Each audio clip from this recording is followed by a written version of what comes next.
우리 강사님은 영광본단에 신앙생활을 하시는 김용국 대건 안드레아 형님이 있어요.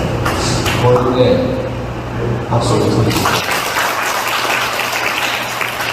거의 한 40년 동안에 영광의 핵발전소를 만드는 그 무렵부터 건설하고 공사터 땅을 파는 그 순간 그 시절부터 계속 원자력 발전소가 어떻게 진행이 되는지 감시하고 또 그 일을 포기하지 않고 오늘까지 계속 반핵 운동을 하시는 원자력 안전협의회 위원장을 맡고 계십니다. 소개로 한 말씀, 인사 말씀 해주시죠. 네, 반갑습니다. 아이고, 옛날에 90년대 초에 여기 그 카리타스 수용을 한번 들렸었거든요. 우리 그 영광본당에 그때는 이제 박재환 신부님이 있습니다.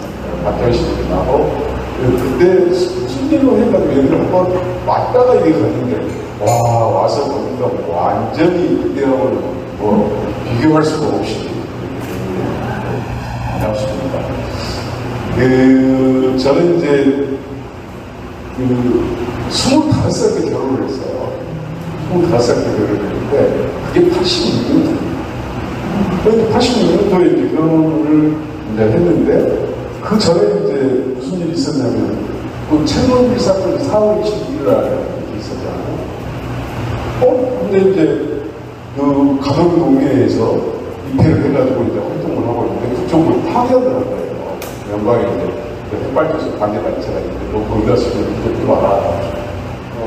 당시까지 말하면 골룸바레 신부님이 골룸바레에서 신부님들을 파견하겠어서 있었는데 처음으로 이제 한국인 신부님 박재환 신부님 오시고 근데 이제 박재환 신부님 오셨을 때 당시에 이 발전소에서 세탁부 일을 했던 김철이라는 분이 이제 방송에 픽보예요.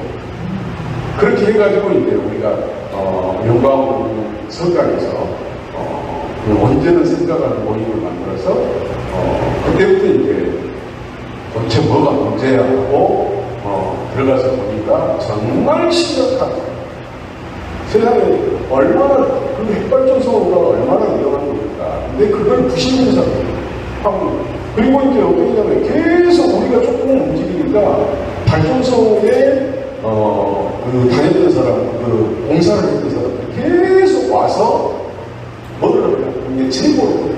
이것도 문제, 이것도 문제.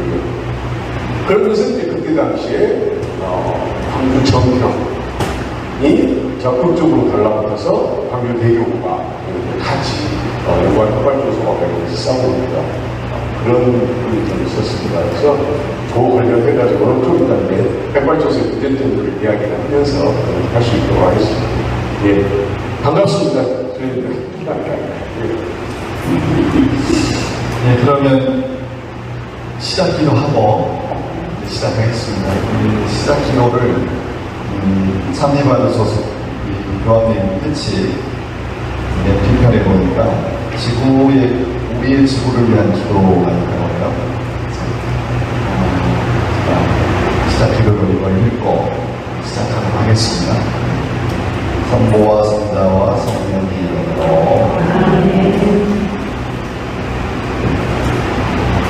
전능하신 하느님께서는 온 세계에 계시며 가장 작은 피조물 안에 계시나이다.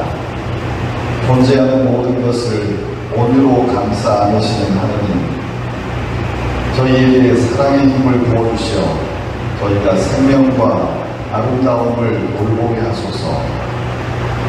저희가 평화로 가득 찬 한 형제자매로 살아가며 그 누구에게도 해를 끼치지 않게 하소서.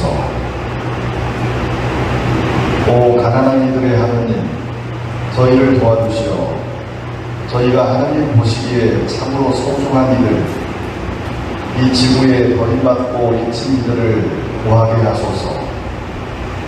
저희 삶을 치유해 주시어 저희가 이 세상을 약탈하지 않고 보호하게 하시며 오염과 파괴가 아닌 아름다움의 씨앗을 뿌리게 하소서. 가난한 이들과 지구를 희생시키면서 이득만을 추구하는 이들의 마음을 움직여 주소서. 저희가 하느님의 영원한 빛으로 나아가는 여정에서 모든 것의 가치를 발견하고 경외로 가득 차 감상하며 모든 피조물과 깊은 일치를 이루고 있음을 깨닫도록 저희를 가르쳐 주소서. 하느님, 날마다 저희와 함께 해주시니 감사드리나이다. 비오니 정의와 사랑과 평화를 위한 투쟁에서 저희에게 힘을 주소서. 아멘. 성부와 성자와 성령의 이름으로. 목사님, 한국 핵 원자력 발전소가 국내에 몇 개나 있는지, 또 어느 지역에 얼마나 있는지 이걸 좀 우리한테 소개해 주시면 이렇게 좋겠습니다. 하겠습니다. 지금 한국 국내 핵발전소가 이제 지역별로 이렇게 있는데요. 한미건전 같은 경우에는 한미건전 같은 경우에는 지금 6기가 있습니다.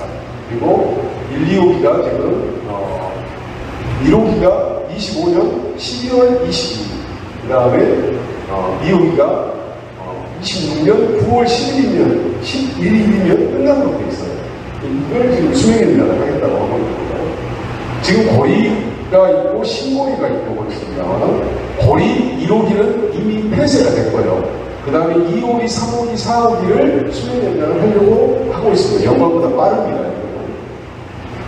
그 다음에 지금 또 신고리 1호기가 있고요. 그 다음에가 이 새울, 울증 분해가 있다가, 울증 분해가 있다가 해가지고 새울입니다. 그래서 새울에 2기가 지금 지어져가지고 가동되고 있고요. 그 다음에 이 3, 4호기는 지금 건설되어 있습니다. 그리고 월성 같은 경우에 1호기는 폐쇄가 됐고 2호기, 3호기, 4호기를 수명 연장을 하려고 하고 있고요. 그 다음에 근데 이제 이것 같은 경우는 중수로고 나머지는 전부 다 경수로입니다. 그 다음에 새우 하울이 6개, 지금 현재 8개가 가동되고 있고 3, 4호기를 새로 더 지으려고 하고 있어요. 그래서 전체적으로 보면 현재 30기라고 하는 사람도 있고, 그 다음에 이제 이 건설 추진에 있는 거 2기까지 해서 32기라고 하는 사람도 있고 그렇습니다만, 현재 형태를 갖추고 있는 발전소는 30기 정도. 예. 그런데 말씀을 들어보니까 왜 이렇게 원자력 발전소가 한 곳에 여러 개가 지어져 있는가요? 혹시 우리나라만 이렇습니까?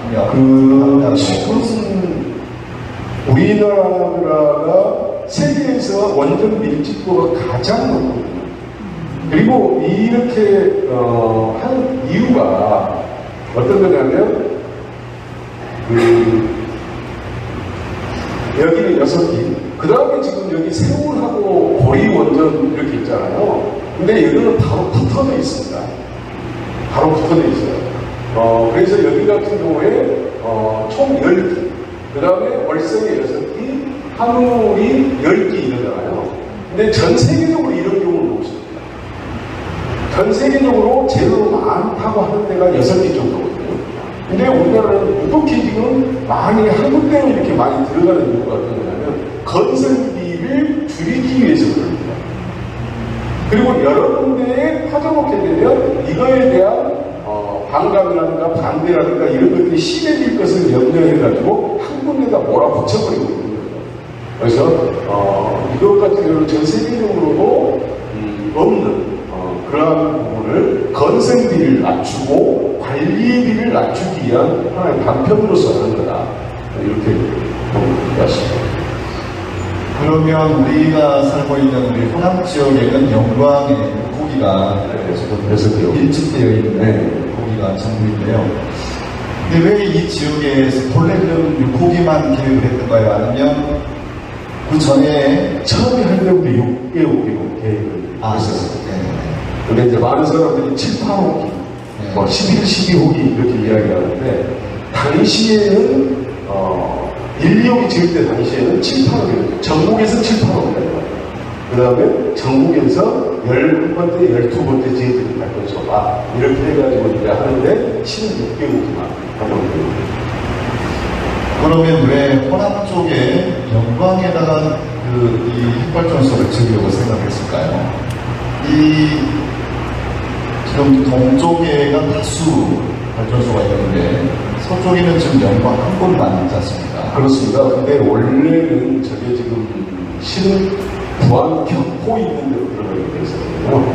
격포로 들어가게 돼 있었는데 그 부안의 당시의 고위직들 70년대 말 그때 당시에 부안에 계시는 분들이 고위직에 많이 있었던 거예요. 그래가지고 자기 지역은 안 되는 걸로 얼굴 많이 광고를 쳤는데 당시에 이제 영광의 국회의원이 이걸 오히려 유치했거든요. 이런 뭐 한손으로 당시에는 한전과 정부 차원에서 오타쿠 하고 뭐 배임이 그렇습니다. 네. 그러면 지금 이제 어쨌든 그 대한민국의 원자력 에너지 정책에 따라서 이렇게 이제 발전소를 일찍때 지어놓긴 했습니다. 이게 그러면 지어질 당시부터 꾸준하게 원만하게 무슨 문제 없이 잘 이루어져 왔습니다. 영광에서 같은 경우에는 당시에 이제 처음에 1, 2호기를 지을 때 같은 경우 오히려 영광을 군이 아니라 시로 변경될 수가 있다. 그러면서 이제 인구가 오히려 20만, 30만 명으로 더 늘어날 수 있다. 라고 이제 지역 주민들한테 환상을 준 거죠. 그러다 보니까 이제 그것과 관련해서 문제를 제기를 안고 있었는데 저희 가톨국민에만 유일하게 그 당시에 반대 성명서도 내고 이랬던 기억이 있습니다. 알겠습니다. 두 번째는 그러면 이 핵발전소가 요즘에는 이제 친환경 에너지 산업으로 분류가 새로우더라고요. 근데 분명 우리 일반인들이 알고 있기로는 굉장히 위험이 많은 에너지 산업인데 도대체 이 핵발전소의 가장 큰 문제점은 뭘까요?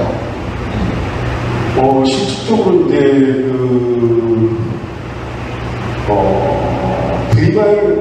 스리마일 사고라고 해가지고 미국에 원전이 있었는데 79년도에 사고가 납니다. 그러면 그 이전까지만 하더라도 실질적으로 원전은 절대 사고가 나지 않는다고 합니다. 근데 느닷없이 이제 착업이 또 86년도에 터지고 또 2011년도에 후쿠시마 사고가 일어났다. 그러다 보니까 유럽 쪽을 중심으로 해서 물론 이제 체르노빌 때문에 유럽이 엄청난 타격을 입어서 그때부터 반대 활동을 굉장히 심하게 했습니다만 유럽이 독일을 중심으로 독일이라든가 뭐 다른 나라들을 중심으로 해가지고 더 이상 발전을 전원 핵발전소부터 안 받겠다 이렇게 해가지고 지금 이미 독일 같은 경우에는 그걸 전체적으로 폐쇄를 했잖아요. 근데 지금 프랑스가 있잖아요. 프랑스가 굉장히 원전이 많습니다. 물론 폐쇄된 원전도 많고 우리 거는 굉장히 크잖아요. 거기 같은 경우는 크지 않거든요. 그런데도 불구하고 그쪽에 이제 원전 산업 이쪽에서 계속 물고 늘어지는 거거든요. 그러다 보니까 이제 EU에서 같은 경우로 그러면 사고 저항성 핵연료라는 게 있어요.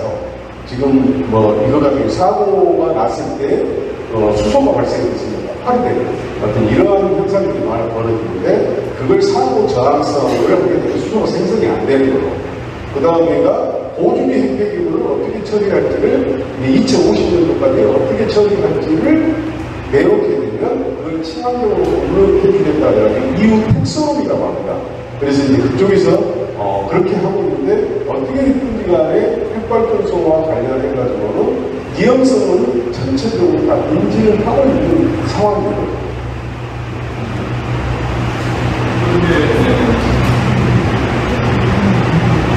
그런데 이제 말씀하신 그 유럽이나 미국 사회와는 달리 우리 한국에 살고 있는 대다수의 시민들은 이 원자력 발전소의 큰 위험에 대해서 잘 모르거든요. 네.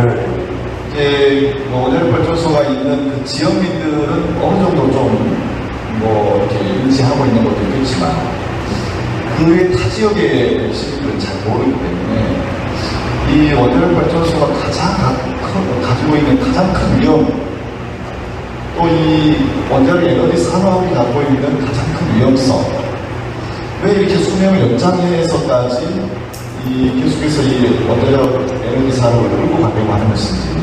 그래서 이제 지금 이제 한국 핵발전소의 가장 큰 문제점으로 해서 이제 한번 들어가서 보면요. 지금 이번에 그 체코에 우리가 그 원전을 수출할 수 있는 길이 열렸다. 그래서 그쪽하고 우선 협상 대상자로 하는데 24조 원의 그 돈으로 우리가 계약을 할 수 있다라고 지금 체코 국민들한테 환상을 심어주고 있잖아요. 근데 이걸 보면 전체적으로 다 드러납니다. 전체적으로 다 드러나는 게 뭐냐면 실은 지금 우리나라 원전 같은 경우에는 지금 100만 킬로와트짜리를 칠 때 한 기당 지금 한 6조? 이런 정도 들어갑니다. 투기면 12조잖아요. 그러면 우리 지금 것보다 훨씬 더 많은 돈을 이익금을 낼 수 있겠다. 이렇게 지금 사람들이 판단하는 사람들도 많거든요. 언론인도 그렇게 유도를 해가지고 윤석열 정권이 정말 잘하고 있다. 이렇게 하고 있습니다. 근데 내용을 뜯어서 들어가서 보게 되면 어떻게 되냐면 체코 같은 경우가 EU에 들어가 있어요. 그러면 미국 기준이 아니고 우리나라 기준이 아니라 EU에 있는 규제 기준을 따라야 돼요. 그러면 이 경납 건물이 우리나라 같은 경우에는 한경으로 공개되어 있습니다. 근데 저기 같은 경우에는 이게 우리나라 1중으로 되어 있는데 거기는 2중으로 되어 있어요. 그러면 2중으로 되어 있으면 저거에서 한 기당 어느 정도 더 들어가냐면 약 1조 정도가 더 들어가요. 근데 문제는 어떤 거냐면 이것과 관련해서 우리나라 국내에서 한 번도 설계해 본 적이 없어요. 그럼 그 설계를 해야 될 거 아니에요. 설계를 시작해서 하게 되면 6조가 훨씬 더 들어갈 수 있다. 한 기당. 그 다음에 화학 회차라는 게 있습니다. 화학 회차가 어떤 거냐면 그 원자로가 있는데 그 원자로가 녹았을 때 사고가 일어나서 원자로가 해결료가 녹아버렸을 때 그 밑에 이제 계속 밑으로 파고들어가게 되는데 이걸 받쳐주는 화학 회차라고 해가지고 노심 여부를 받친 때가 있거든요. 근데 이것은 한 기당 건설, 설계 건설을 하는데 우리 기술도 없고요. 설계 기술을 하는데 건설을 하는데 1조 5천 정도가 됩니다. 그러면 이거에 벌써 3조죠? 여기까지 2조고. 그 다음에 또 어떤 게 있냐면 조금 어려운 말이긴 하지만 부하 추동이라는 게 있습니다. 우리나라는 한 번 100만 킬로와트는 100만 킬로와트 한 번 가동을 하면 100만 킬로와트를 쭉 개개방 경비까지 1년 보통 6개월 정도 되는데 18개월 정도 되는데 1년 6개월 동안 계속 100만 킬로와트만 생산을 해야 돼요. 근데 부하 추동이라는 건 어떤 거냐면 올렸다 내렸다를 할 수 있도록 해달라는 거예요. 그러면 이것도 마찬가지로 설계비라든가 이런 저런 부분들 엄청난 돈이 또 들어가게 됐습니다. 그러면 EU 기준으로 했을 때는 정말 아무것도 아닌 게 돈이 되는 거예요. 그래서 프랑스 같은 경우요, 프랑스의 45%. 그 다음 미국은 그걸 잘 아니까 미국의 3분의 1 가격으로 지금 하고 있는 거예요. 그리고 이게 어떤 거냐면 우리나라가 계속 그 돈을 우리나라에서 빌려주면서 하는 거예요. 그렇기 때문에 실질적으로 이게 어떤 거냐면 그 사업자는 돈을 벌지도 한순이라는 사업자는 돈을 벌지도 모르지만 그 부분에 대한 금융을 엄청나게 손해보는 게 있는데 그 손해보는 부분은 국민들이 전부 다 감당을 해야 되는 그런 상황이 있습니다. 그리고 더더욱 문제는 어떤 거냐면 이게 미국의 기술이거든요. 지금 100만 킬로 투자이고 140만 킬로 우리나라 원전 막 잘하고 그러는데 이게 미국의 기술, 원천 기술. 그럼 미국에다가 뭘 줘야 되겠어요? 로열티를 줘야 됩니다. 그래서 결과적으로 엄청난 손해를 볼 수밖에 없는 그런 구조로 돼 있는 거예요. 이게 뭐 택시발 파트 810이라는 저게 이제 이 연방법이라는 거예요. 택시발 이 연방법 뭐를 보게 되면 미국의 기술을 사용하려면 3년 허가를 받아야 하는 걸로 되어 있고 그 과정에서 로열티를 요구를 하는 거예요.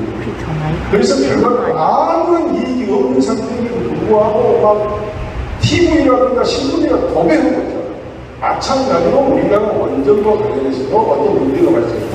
아니, 그러잖아요. 멀리 바라볼 필요도 없잖아요. 일본에서 후쿠시마에서 나온 오염수, 그걸 방출하는데 우리나라에서 선전하는데 1조 들어가잖아요. 이런 세상에, 세계에서 다 반대하고 있는데, 우리나라 주변국에서 다 반대하고 있는데, 우리나라만 찬성하고 있습니다. 이게 지금 핵산업계, 학계 연구에 반려들 이런 사람들이 얼마나 국민들을 내리고 보고 있으면 이런 생각이 들겠습니다. 그래서 저걸 모르는 사람들은 그런 것 같다 하고 있는데 내용적으로 치고 들어가서 보면 저런 부분들이 굉장히 많이 있다는 거예요.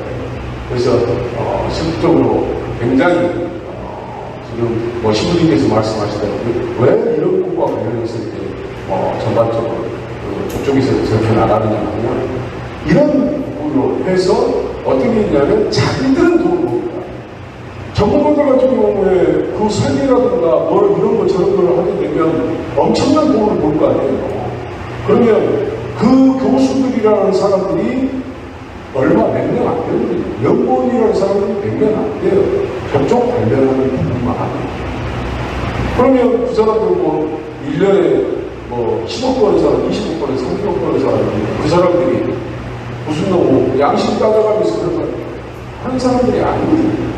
그리고 그 사람들만의 타겟들이 있어가지고 끈끈하게 그 사람들은 연결돼 있고 조금이라도 배반을 한다라고 하면 바로 퇴출.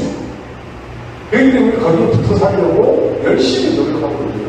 그래서 엉뚱한 소리를 나오잖아요. 아무 이유 없이 하고 있는데 실질적으로 아무 이유가 있는지는 잘 살펴봐야 되는 것 같습니다.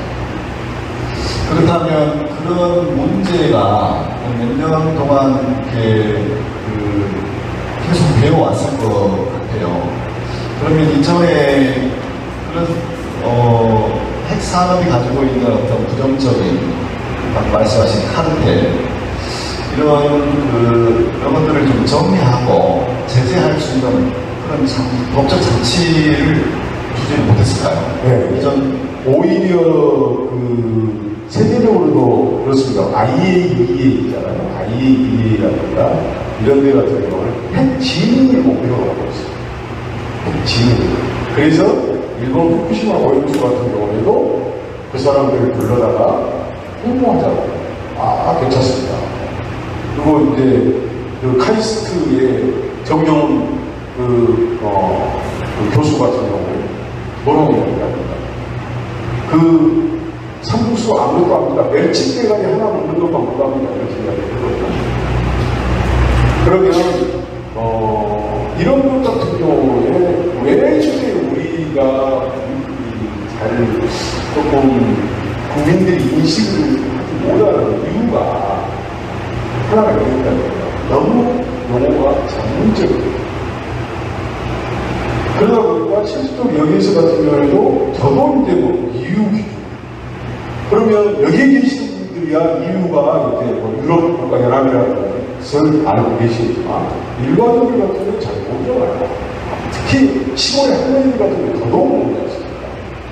그리고 그런 정보를 안다 하더라도 이유 기준 들어가면 아 이게 뭐지? 이렇게 할까요? 우리나라도 규제 기준이 있듯이 저희도 규제 기준이 있는데 그럴까요? 그 다음에 이제 경락동물이 뭐야? 화학検测 이렇게 들어가 버리면 이러다 보니까 잘 알려지지. 이게 완전 그 다음에 이제 막 방사능 이야기 나오고 이제 뭐 세슘 이야기 나오고 스프린트 이야기 나오고 로드 이야기 나오고 그러면 이제 전혀 잘 이게 안 되다 보니까 그들만의 이익으로 가버립니다. 그들만의 이익. 그러니까 이제 누구도 문제 제기를 잘 하지 않습니다. 그리고 햇발쳐서 지른가 하면 이제 좀 난리치고 그 다음에 햇팩이랑 지른가 하면 이제 뭐 그것은 용납이 안 되는 거니까 난리치고 그러지만 그것이 끝나고 나면 또 언제 그러느냐 이렇게 일상으로 돌아버리잖아요. 그때만 반짝. 그러다 보니까 저는 저 사람들이 자기들 마음대로 해나가는 것 같다는 생각이 아니 그래도 그 과거에 이제 정권들이 여러 정권들이 그런 핵 산업에서 가지고 있는 부정적인 것들을 좀 파악을 하고 그런 법적으로 뭔가 제재할 수 있는 조치들이 있었을 것 같은데 그런 건 없었을까요? 실은 이제 좀 그러면 이제 그 전에는 그 보수 정권이라고 해도 김대중 정권이라든가 노무현 정권이라든가 문재인 정권이라든가 이런 분들은 달랐을 거 아니냐라고 하는데 실은 그 국회 저도 이제 국회 17대 국회 보좌관으로 있었고 19대 때 보좌관으로 있어왔지만 국회의원들도 이거 관련해서는 별로 관심을 갖기려고 하지 않습니다. 다른 할 것도 많은데 굳이 어려운 걸 하면서까지 이걸 하려고 안 해버려요. 그리고 어떻게 되냐면 김대중 정권이라 하더라도 그때 당시 관료 그 다음에 우리가 이게 어떻게 되냐면 제가 노무현 정권 때 문재인 그 대통령이 신인상의 수석을 했거든요. 그때 이제 영광의 핵폐기장 문제로 굉장히 그 난리가 났을 때 한번 뵌 적이 있는데 그분이 뭐라고 이야기를 하냐면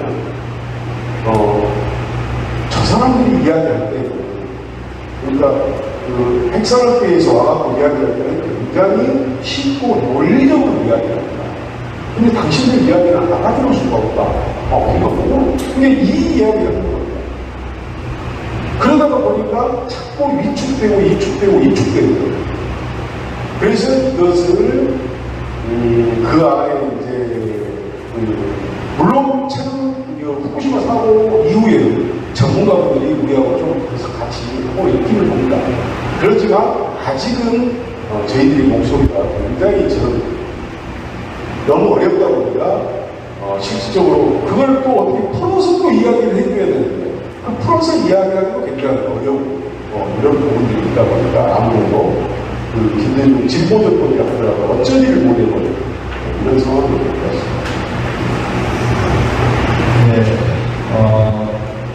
어떻게 수련들 용어 자체 좀 생소한 용어들이 많으실 텐데 어떻게 잘 이해하고 계신가요?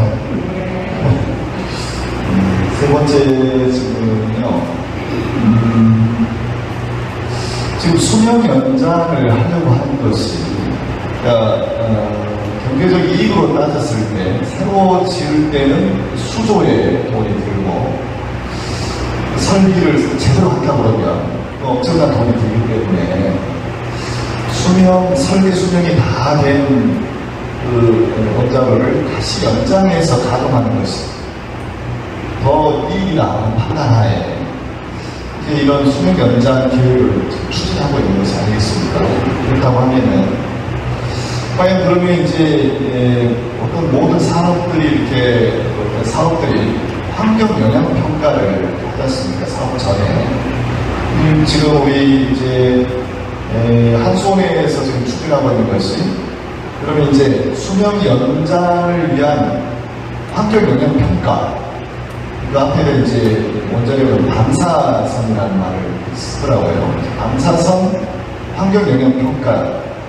이것이 지금 이제, 뭔가 그 자료로 나와야 하지 않습니까? 그 자료를 좀 소개해 주시고, 이 자료 초안을, 사실 지역 주민들의 의견 수렴 절차를 제대로 했다 그러면은 이 자료를 충분히 이해가 되도록 설명이 되어야 되겠고, 또 이것을 이제 함께 여러 사람이 볼 수 있도록 공감을 하고, 그 다음 수순이 이제 지역민들을 모아놓고 이제 설명하는 공청회가 있을 텐데요.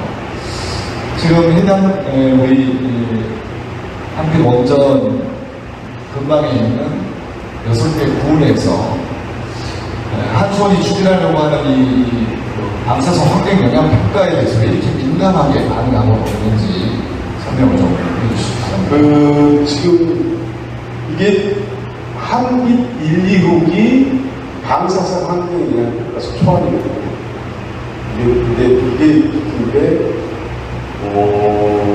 이게 한 20년 전만 하더라도, 20년 전만 하더라도, 그 영광에 이걸 가지고 일했던 사람들이, 폭발초소 문제가, 팽이당 문제가 아니라 일했던 사람들이 40대, 50대 있어요. 근데 지금은 어떻게 되고 있냐면, 그 사람들은 후임들은 안 올라오고, 그 사람들이 그대로 오거든요. 근데 보니까 이 사람들이 60대, 70대가 돼요. 그리고 지역이 굉장히 고요합니다. 그러다 보니까 이것과 관련해서 검토를 하고, 그래서 문제 제기를 하고, 이것들을 해야 되는데, 그 안에 이제 초창기에 이것과 관련해서 싸움을 못 해버립니다. 그래서 이제 이게 어떻게 했든가, 물론 그때도 우리가 이제 굉장히 문제 제기를 해서, 다른 데 같은 경우에는 울진군, 한국원전 같은 경우에 이게 3월 달에 제출이 돼가지고 6월 25일 날까지 해서 공청기간이 끝나버렸습니다. 이걸 제출을 하려면 공람기간이 2달이고 공청기까지 해야 주민의견서가 끝나거든요. 근데 저희들 같은 경우에는 작년 10월 10일 날 제출이 됐는데 공람은 끝났지만 지금까지도 공청회를 한 군데도 못하고 있어요. 그렇게 지금 막고는 있습니다. 근데 이 맞는 부분이 어떤 거냐면, 내용적으로 좀 들어가게 되면, 이게 지금 이제 방송환경영향평가서 작성을 보면 제4호에 평가수적인 사람들의 전문 용어에 대한 일반인들이 이해할 수 있는 용어 해설을 부록으로 작성해야 한다. 요것이 들어있거든요. 근데 보면 평가서 초반에 나온 내용이 이렇습니다. 미국 규제 지침서 1.111, 그 다음에 템토 60, 피폭생각으로 규제 지침서 1.109, ICRT 60, NCRT 123, 그 다음에 바이오 실드, 이렇게 전체적으로 이 안에가 도대체 지역 주민들로서는 알아먹을 수 없는 글자들로 가득합니다. 그러면 명망 사람들 전문가가 보지 않으면 저것은 뭔 말인지를 몰라요. 근데 거기에가 덧붙여가지고 어떤 게 있냐면, 이것을 중대사고, 설계기준 사고 같은 경우에는 기존에 해왔던 것이기 때문에 그렇게 하지만, 중대사고는 노조 철거물 사고라든가 후쿠시마 사고를 이야기하는 거예요. 중대사고가 일어났을 때 그러면 어떻게 할 거냐라는 이야기를 가지고 이 평가서 초안에다가 넣어야 되는데, 이 평가서 초안을 뭘 가지고 해버렸냐면 사고관리 계획서라는 걸 통해서 사고를 예방하고 안하를 하기 때문에 괜찮습니다. 이렇게 이야기해요. 그러면 이게 그 중간에 이제 어떤 사고가 또 한 건이 벌어졌냐면, 부안에서 지진이 일어난 것은 기억하시죠? 그 4.9 지진이 일어났을 때 영광 하고 원자력으로 얼마나 떨어지냐, 영광 핵발전소 얼마나 떨어지냐면 43.6km 정도가 떨어져 있어요. 43.6km 정도가. 그러면 이것이 그닥 큰 지진이 아니에요. 안전과 관련해서 그닥 큰 지진이 아닙니다. 그래서 그래도 이제 어째요? 부안 사람들 같은 경우, 고창 사람들은 난리가 났을 거 아니겠습니까? 이거 뭐야, 이거 지진 절대 안 일어난다고, 이 지진이 일어나네? 그러면서 이제 공부를 해 들어가서 보니까 어떤 게 있냐면, 이게 묘하게 이제 1601년도에 큰 지진이 한 번 있었는데, 이게 6.1 지진이었더라고요. 6.1 지진이면 지금 물론 난리 나잖아요. 그러면, 이게 있는데, 이게 어떤 거냐면 계속 지진이라는 것은 이게 겹쳐지는 거기에서 힘이 있어가지고 그 힘이 턱 놓아지게 되면 지진이 일어나는 거예요. 그러면 이게 지금 한 400년 정도가 지나서 굉장히 힘이 축적되어 있을 거라고 이야기해요. 힘이 굉장히 축적되어 있을 거다. 그래서 언제 지진이 나도 날 수 있는 그런 여지는 충분히 있다라는 이야기를 큰 전문가들은 이야기를 하거든요. 근데 여기 보시면은 어떻게 되냐면 옥천대라고 해가지고 저쪽에 그 충청도에 옥천군이라는 거 있잖아요. 그 옥천군에서부터 어디로 그것이 되냐면 하필이면 영광 고창 있는 대로 그 옥천대가 이렇게 있습니다. 그러면서 이제 그것이 이번에 부안 지진 같은 경우는 하늘단층, 끝강 이야기도 나오고 있지만, 이게 저극단층도 실은 저극단층이 영광까지 오거든요. 그래서 이게 굉장히 문제가 될 소지가 있는 그런 상황입니다. 근데, 제가 이제 이걸 좀 그려놓은 것이 뭐냐면, 이게 지금, 여기가 법성포라고 하고요. 법성포라고 하고, 그 다음에 여기가 이제 홍롱이 이렇게 되어 있는데, 발전소가 이렇게 있어요. 발전소가 있으면 1호기, 2호기, 3호기, 4호기, 5호기, 6호기가 있는데, 지금 여기가 지진대가, 단층대라고 해요. 단층대.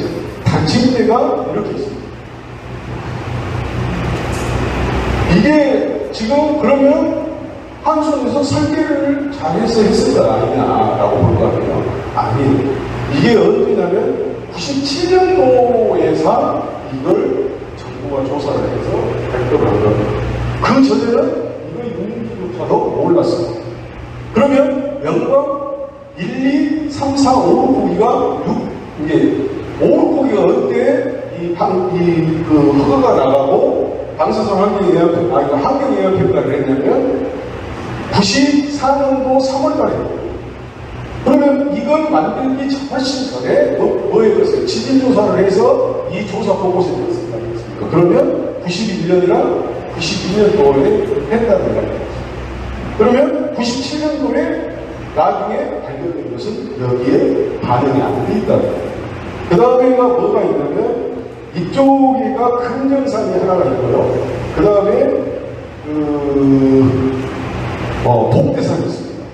그런데 이게 화산 활동에 의해서 되는데 이게 한 번 되고 거기에 겹쳐가지고 이게 된단 말이에요. 근데 이게 마치 어디로 가버렸냐면 이렇게 가버렸어요. 이게 파세대가 여기에서부터 80m, 130m 이렇게 이런 식으로 저기가 있거든요. 이렇게 파세대가 있습니다. 파세대라는 건 뭐예요? 그것이 어떤 지진이라든가 지각변동에 의해서 이걸 이렇게 해가지고 여기에 엄청난 열이 있었기 때문에 이 돌이 아주 잘게 짜게 됐다는 거예요. 그게 이제 파쇄되거든요. 자, 그렇게 됐을 경우에 이쪽에 지진대가 이렇게 있죠. 그 다음에 그 파쇄대가 있죠. 그렇게 됐을 때에 이게 자기들도 그렇게 이야기를 합니다. 요곡 현상이 일어날 수 있다고. 요곡 현상. 요곡 현상이 이렇게 된다는 이야기를 그렇게 됐을 때 이 발전소 전체가 문제가 되어버릴 수 있는 소지는 충분히 가지고 있다라는 거예요. 근데 요즘에 이제 혹시 그 스님들이 벌 보셨어요? 벌 많이 날아오는 거예요. 벌 안 날아가죠. 작년까지만 해도 벌 많이 썼잖아요. 꽃을 봐도 우리 집에 호박을 심었는데 호박이 열렸다가 수분이 안 돼가지고 떨어져버려요. 벌이 없어요. 그럼 이게 기후변화 부분이라고 그러거든요. 그래서 뭐 응애로고 됐고 뭐 저쪽 이제 독인지라고 나왔다가 멀어졌다 뭐 이런 이야기도 있고 막 그랬습니다만 실질적으로 남극 북극이 녹고 있잖아요. 그러다 보니까 이제 해수면이 높아지잖아요. 그러면 지구가 수만 년 동안 이 균형을 이루어왔었는데 이 균형이 어째 평형 상태가 깨지는 거예요. 그렇게 됐을 때 실질적으로 엄청난 큰 지진이라든가 해일이 일어날 가능성이 있거든요. 그랬을 때 이 원전이 과연 괜찮냐. 그래서 세계적으로 지금 원전 규제 기구에서는 뭘 하고 있냐면 극한재해라고 해가지고 이 극한재해에 대해서 검토를 하고 있거든요. 이 극한재해가 어디에 이게 지진, 해일, 그 다음에 인위적 재해, 인위적 항공기가 충돌했을 때 어떻게 될 거냐, 그 다음에 폭탄 테러라든가 이런 것들 했을 때 어떨 것이고 이런 부분들까지 전국적으로 보라고 하는 겁니다. 근데 그래서 이게 사고관리 계획서라는 것이 만들어진 거거든요. 그러면 이 사고관리 계획서가 이건 이제 보안 요구하는 부분만 그렇고 실질적으로 이제 한 800페이지, 1000페이지 정도 되는 게 한 14곳 정도 되거든요. 그래서 이제 그걸 가지고 지금 정부가 승인을 내줬는데 지금 승인을 내주지 않은 상태에서 이 방사선 환경 영향까지 작성이 되기 때문에 이건 불법이다 라고 지금 저희들 주장을 하고 있는 이런 상황인데 실은 이런 부분들도 정부가 말을 넘어줄 줄 알았습니다. 그 전에 진보 정권에서는 그나마 조금씩 이런저런 말도 들어주기로 했는데 이런 윤석열 정권 들어와가지고 아예 말을 안 하고 그리고 한수원도 보면은 어떻게 되냐면 진보 정권이 들어왔을 때는 조금 그렇게 지역 주민들하고 소통도 하고 뭘 해보려고 하는데 보수 정권만 들어오면 거의 뺏어버리고 그냥 정말 마음대로 가버리거든요. 그래서 지금 지들 마음대로 못 가게 하려고 실질적으로 이제 각 지역 지금 영광, 장성, 한평, 부안 그리고 부안, 고창 이 6개 부분이 지금 한수원하고 엄청나게 지금 싸움을 걸고 있는 그런 상황이죠. 근데 또 언론에도 나오지도 않아요. 근데 이제 그 유탐사라고 하는 데를 보시면 유탐사 공청에 한국 언제 이렇게 치고 들어가면 거기에 우리들이 싸우고 한 것들이 이제 보이긴 하거든요. 근데 실은 아이들이 전부 다 이렇게 고령화돼가지고 영광 지역 시골 지역이 고령화돼서 굉장히 조금 어려운 싸움을 지금 하고 있는 것이 사실입니다. 예, 방금 이 위원장님이 소개해 주신 그 책자가 하얀 색깔의 책자가 이제 방사선 환경 영향 평가 초안서입니다. 근데 이제 이 방금 말씀 잠깐 들으셨는데 이게 이제 정부에서 그 기준을 심사해서 그걸 통과를 시켜야 되는데 지금 통과되지 않은 기준이 있잖아요. 아직 통과가 되지 않았어요. 결정이 되지 않았는데 저 초안을 만들어 가지고 이제 진행을 하려고 하는 것이죠.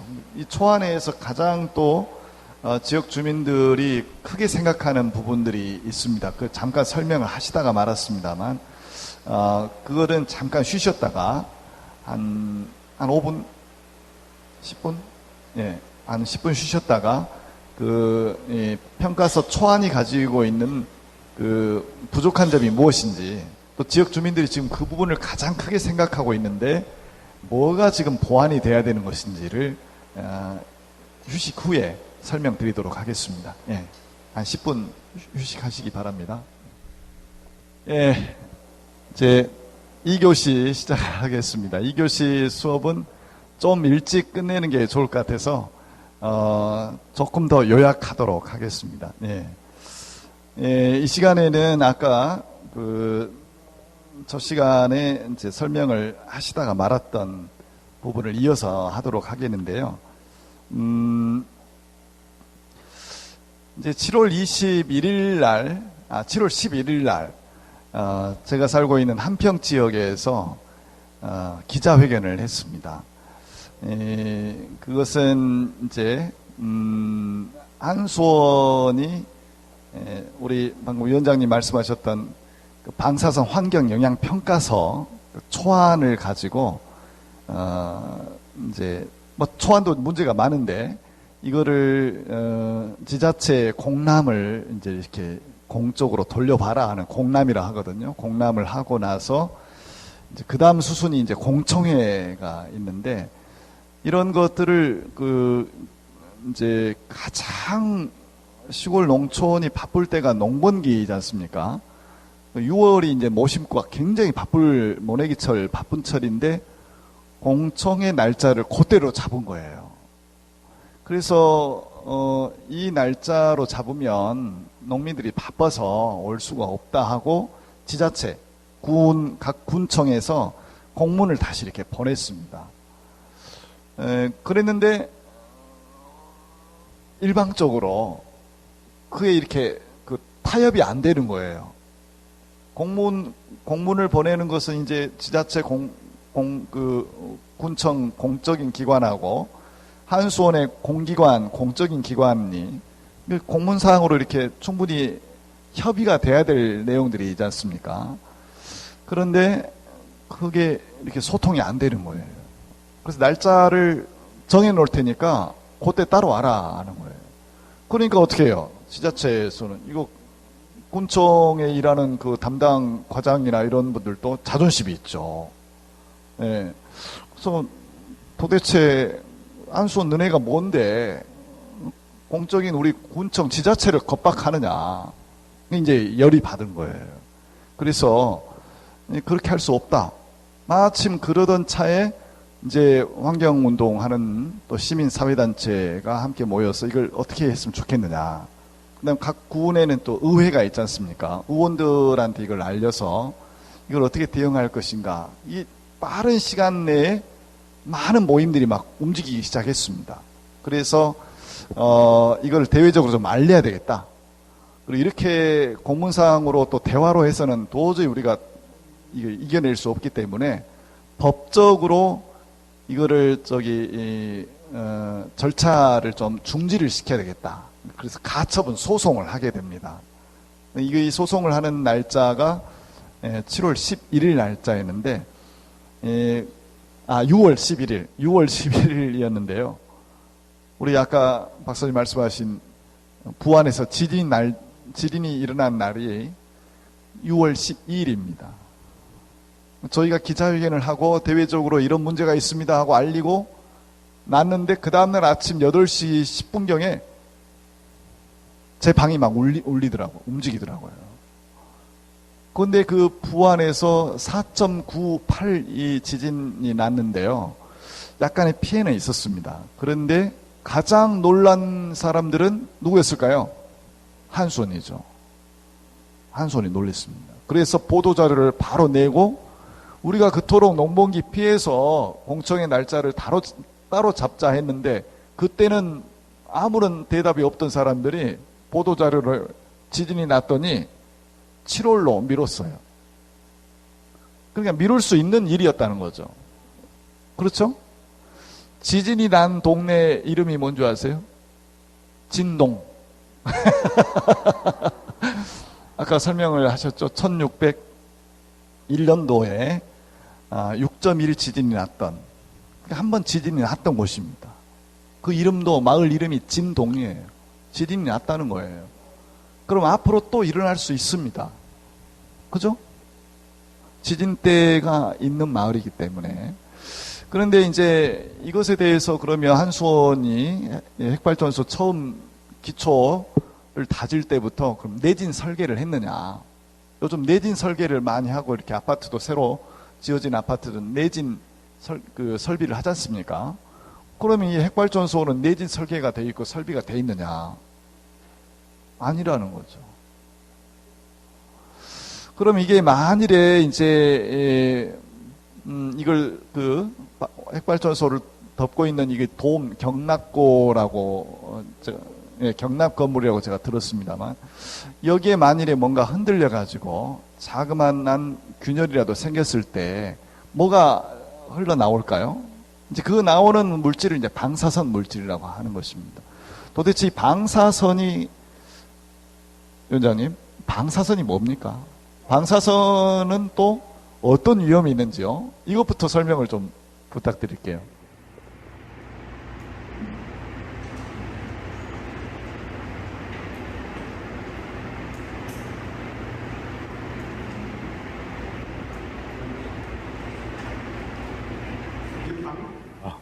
네. 그 방사능 이렇게 하니까 이게 이제 뭐 멀리 있는 이야기는 아니거든요. 왜 그러냐면 우리가 엑스레이 찍을 때 있잖아요. 이 엑스레이도 그 방사능의 일종이거든요. 그래서 엑스레이도 실은 우리나라 같은 경우는 그냥 뭐 병원에 가면 막 무조건 찍은데 유럽 같은 경우나 미국 같은 경우 기준이 엄격합니다. 그래서 그 몇 이상은 해서는 안 된다라고 하는 이게 있어요. 그러면은 왜 그렇게 하는 거냐? 그러면 전리방사선 같은 경우에는 분자 구조에 영향을 주는 거죠. 분자 구조. 그러니까 방사선을 쬐게 되면 열이 가서 닿는 것도 아니잖아요. 열이 가서 닿는 게 아니잖아요. 그렇지만 높은 방사능을 맞게 되면 어떤 현상이 벌어지냐면 하루 이틀 괜찮을 수도 있어요. 근데 그 다음에 뻘겋게 되죠. 그 다음에는 이게 떨어져 나가는 겁니다. 살이. 이게 이제 체르노빌에서 사고가 났을 때 소방관들이 거기 가가지고 이걸 방사선 물질 치우고 뭐 불을 끄고 이런 역할들을 했잖아요. 그때 당시에 나온 내용이에요. 물론 이제 일본 어디죠?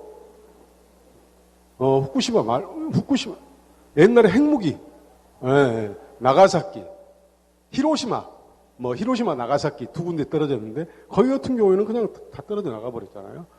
바로 많이 맞으니까 이런 것이거든요. 그러면 알파, 베타, 감마선이 있고 뭐 X선이 이렇게 있는 거죠. 그러면 실질적으로 이런 것들이 어떤 게냐면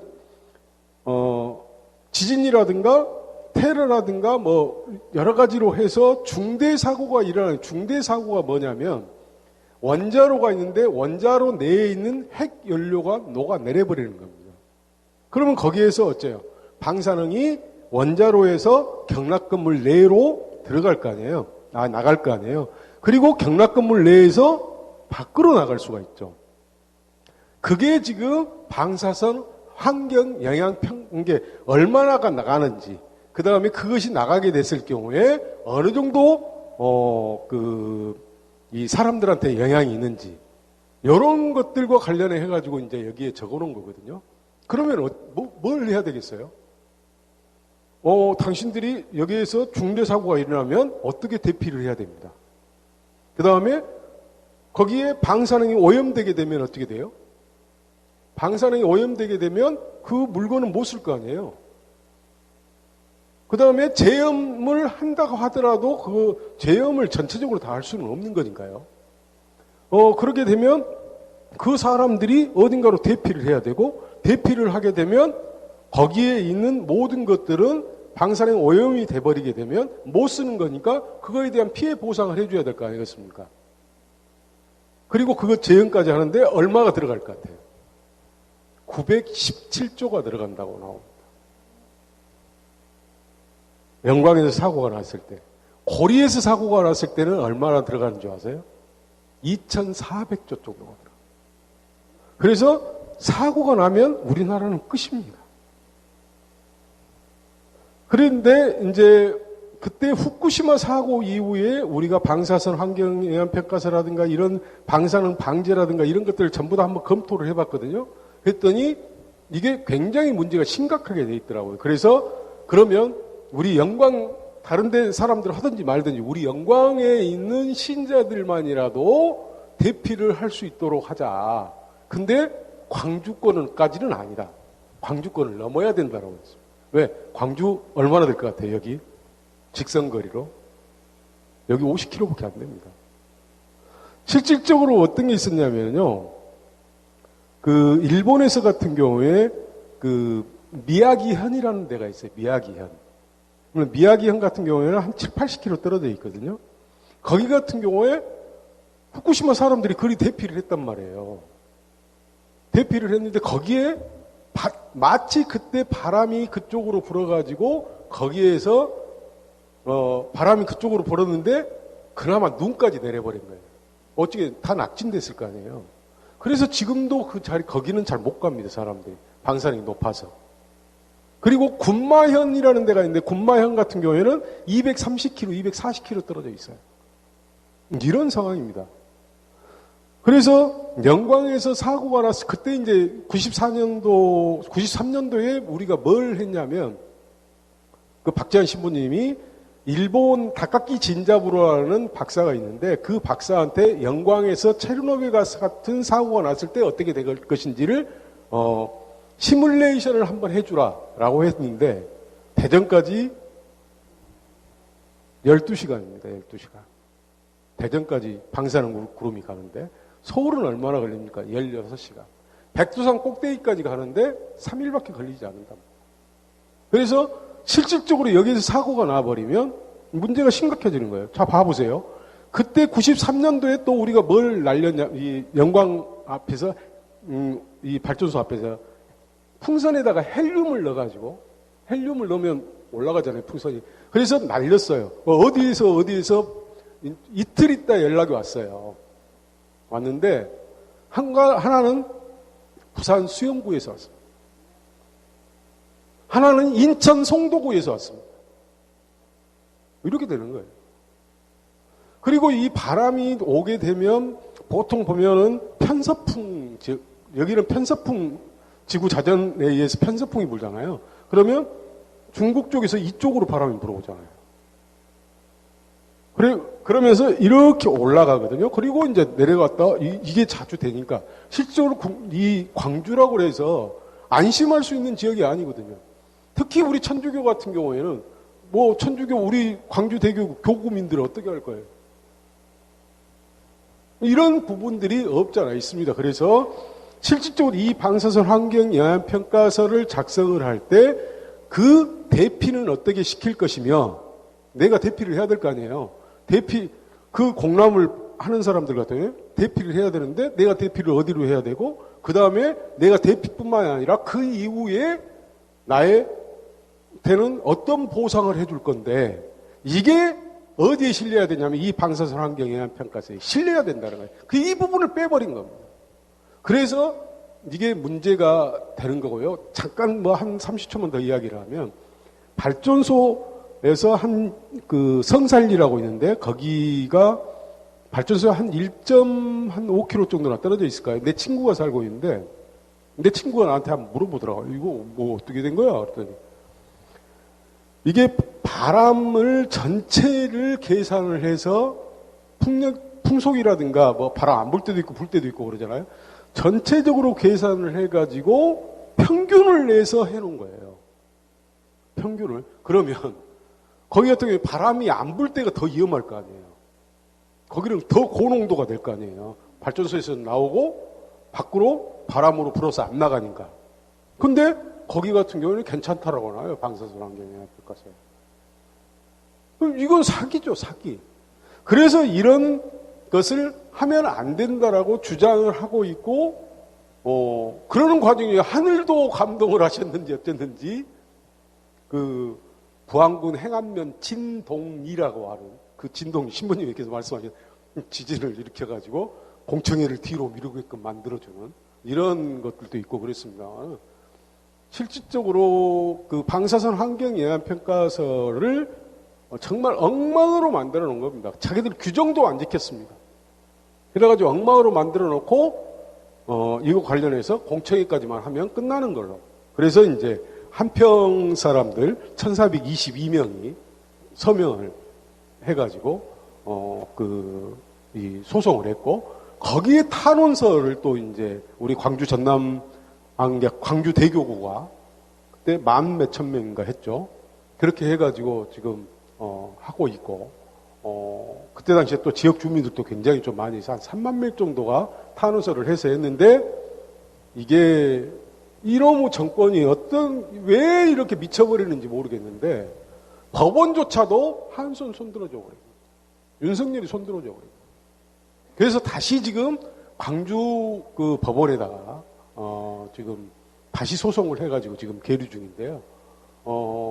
실은 이게 뭐 단순하게 그냥 뭐 이렇게 오염물질 어쩌고저쩌고 이게 아니고, 그 다음에 뭐 기후변화에 있어서 뭐 어쩌고저쩌고 이게 아니라, 여기에서 사고가 나버렸을 때는 우리의 생명하고 바로 직결돼 버리기 때문에 이것을 떠나지 못하고 지금 제가 86년도부터 지금까지 38년 동안 지금 이 일을 하고 있는. 영광에는 그러면 영광에 나만 있냐? 또 다른 사람도 많아요. 왜? 생명의 문제이기 때문에 그렇습니다. 그래서 좀 네. 방사선 그 위험에 대해서 말씀을 하시다가 이제 또다시 그 환경 영향 평가서 초안으로 다시 돌아가게 될 수밖에 없는데요. 그만큼 이 환경 영향 평가는 한수원뿐만 아니라 모든 사업체가 하게 돼 있습니다. 그래서 아마 수녀님들도 잘 아실 거예요. 수녀원 안에 어떤 건물을 짓더라도 환경 영향 평가는 꼭 해야 합니다. 그래서 거기에 어떠한 부분들이 좀 채워져야 되는지 기본적인 기준에 맞춰서 해야 되지 않습니까? 근데 이제 환경 영향 평가인데 그 앞에 방사선이라는 말이 들어갈 정도로 굉장히 위험성이 큰 사업의 환경 영향 평가, 이 안에는 일반 사업이 상상 이상으로 그 중요한 내용들이 더 들어가야 된다는 것이죠. 근데 그 중에 하나가 이제 방금 말씀하신 중대 사고에 대한 대책이 있느냐는 것이죠. 저희 우리 사무장님이 살고 계시는 마을이 동암이라는 마을인데요. 거기에 이렇게 매뉴얼이 하나 있습니다. 그게 뭐 평상시는 그게 뭔지도 몰랐는데, 이번에 이제 이 한수원 공청회 뭐 이런 거 앞두고 이렇게 여기저기 쫓아다녀 보니까 요게 그건가 봐요 말씀을 하시는 거예요. 그 어떤 매뉴얼이냐면, 만일에 영광 핵발전소에서 무슨 사고가 났을 때 대피하는 경로를 이렇게 철판에다가 해놨는데 아주 오래돼가지고 이제 좀 많이 지워졌어요. 근데 어디로 가냐면 한평군 손불면 동암리라고 하는 곳에서 만일에 영광에서 뭔 사고가 뻥 터졌다 할 때 이 지역 주민들이 어디로 도망을 가야 되냐면요, 고속도로를 타가지고 무안군 현경 쪽으로 가야 되는 거예요. 네. 그러니까 저는 그 매뉴얼을 보면서 한수원에서도 만일에 사고가 날 수 있다는 가능성을 인정하는구나. 전혀 사고가 나지 않는다고 하면 왜 그런 매뉴얼이 필요하겠어요? 매뉴얼을 만들어 놨습니다. 그 다음에 제가 신광 손불 2 성당을 맡고 있는데, 신광 성당에 나오시는 우리 가를로 형제님은요, 당신이 이제 광주 두암동에서 귀촌을 하셔서 살고 계셔요. 근데 영광에서 가장 가까운 마을에 살고 계시는데요, 이분들은 1년에 한두 번씩 훈련을 하신대요. 민방위 훈련처럼. 그럼 훈련을 뭐 합니까? 했더니